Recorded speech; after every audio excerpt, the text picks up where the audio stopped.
in turnovers. She averages over 5 per game. Wants to play with pace. Sheldon is going to keep the pressure on Clark. You see Tina Charles with the responsibility of guarding Aaliyah Boston. High hedge on the ball screen on Clark. Inside perfectly to Natasha Howard, who has been coming on lately, the MVP of the Commissioner's Cup game in which they beat Minnesota. And we expect to see Connecticut really mixing up how they're guarding Clark off of that ball screen action. That was a high hedge. I don't know what you call that with Tina Charles. That was a little tippy toe shot.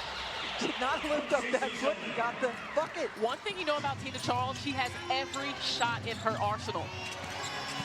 Now Sheldon, the height disadvantage against Howard. Yeah, good recognition by Indiana of that matchup advantage. Howard going down into the post against a shorter defender. Now full court pressure, Hull on Hartley. Lexi Hull always gets the toughest perimeter assignment defensively.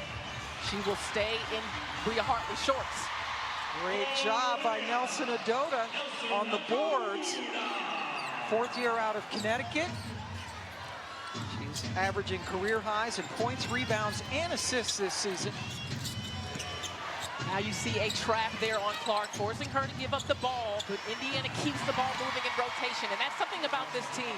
They move the ball really well with pacing, with space. They will make you pay for any kind of trapping action and cutting and slashing in the paint. Howard has all 3 of Indiana's baskets. Clark with 2 assists. Charles got it blocked by Boston. Tina's looking for the foul, none forthcoming. Isaac Barnett, Michael Price, Claire Aubrey officiating. Nelson Adota can't get it to fall. Clark has yet to take a shot. There's the first one, and it goes in.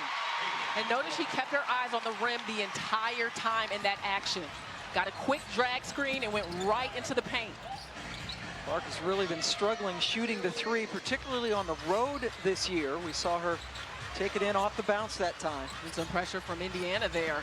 How quick is Sanaya Rivers? Next level athlete. Sanaya Rivers is so quick off the bounce, in transition, is an outstanding defender. 8th overall pick out of NC State this year. Clark to Hull, spins, shoots, and gets the ball. And one thing you notice is that Connecticut's really struggling with the cuts into the paint right now defensively. They have got to be more aware of ball and player and see those cuts coming. Sheldon over Clark. Nothing but white jerseys around.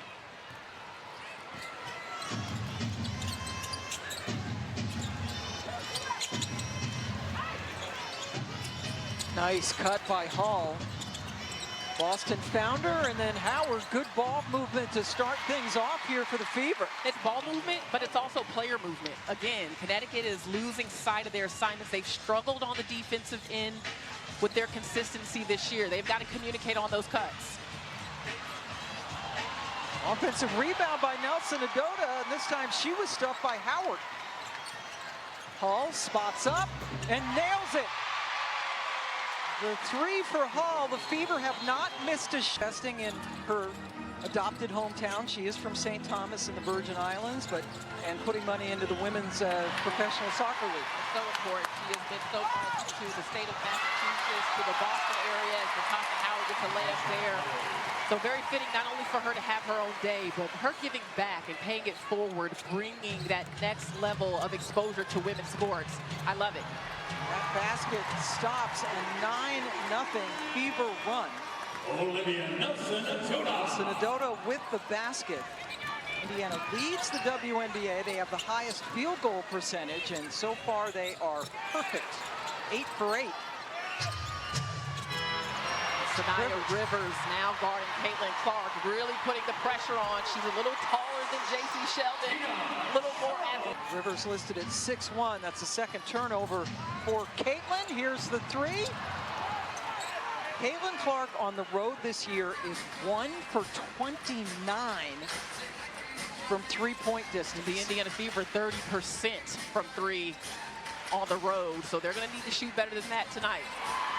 Tina gets inside. She's off to a really good start. Rivers a little bit too physical out there. Picks up, Starting to add up. coming off a career-high 20 points in a win against, or pardon me, a loss against LA. She hit 3 threes in that game. Ari McDonald. What a pickup she has been.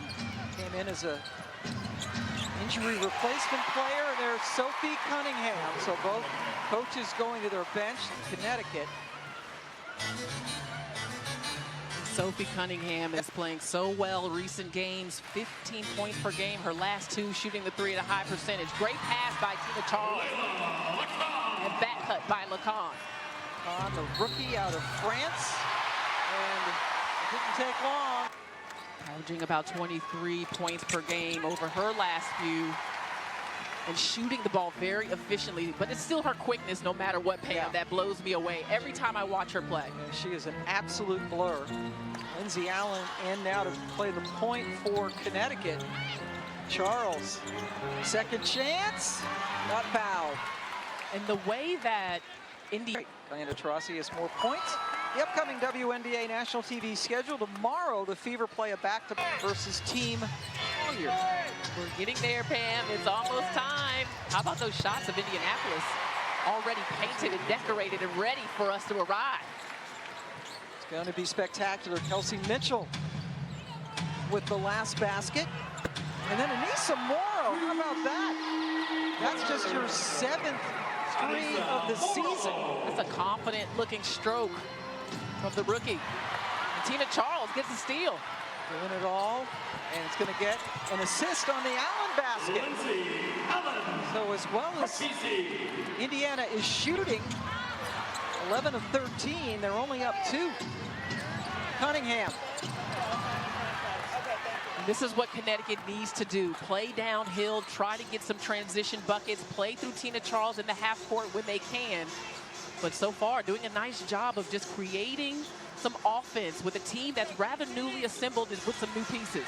Only 2 returning players for Connecticut from last season, one of whom is Mabry, who's on the bench hurt.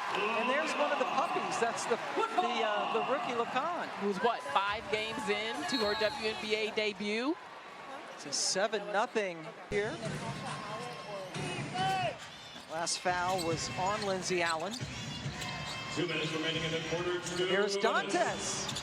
Just waited patiently for Charles to fly by. Good ball fake. And I just believe Damaris Dantes brings an element to this Indiana Fever team that they need. It's her experience, it's her size with girth, it's her inside out. And she can be physical, right, like she is right now on the block with Tina Charles. A little bit too physical, according to Michael, leading everybody in scoring as Charles goes to the line, including gets a hand as she takes a break.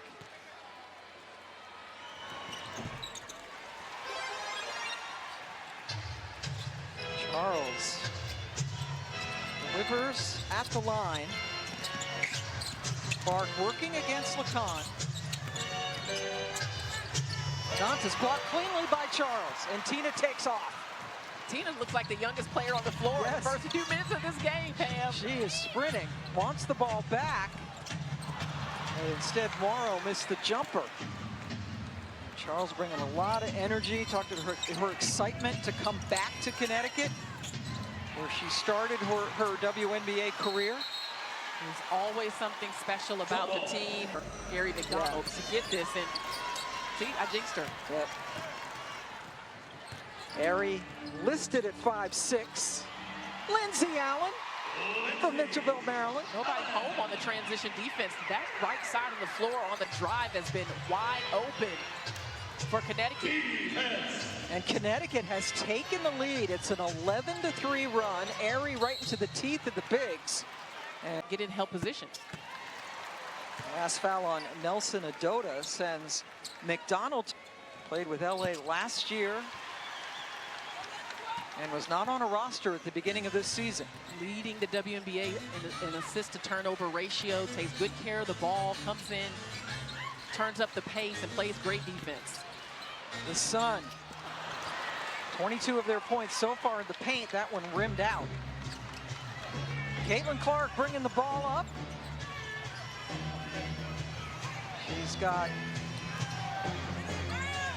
just a couple of points. All the way across the court to McDonald. She's going to need to shoot. And now a chance for a heave from Morrow. And the Connecticut Sun trail by as many as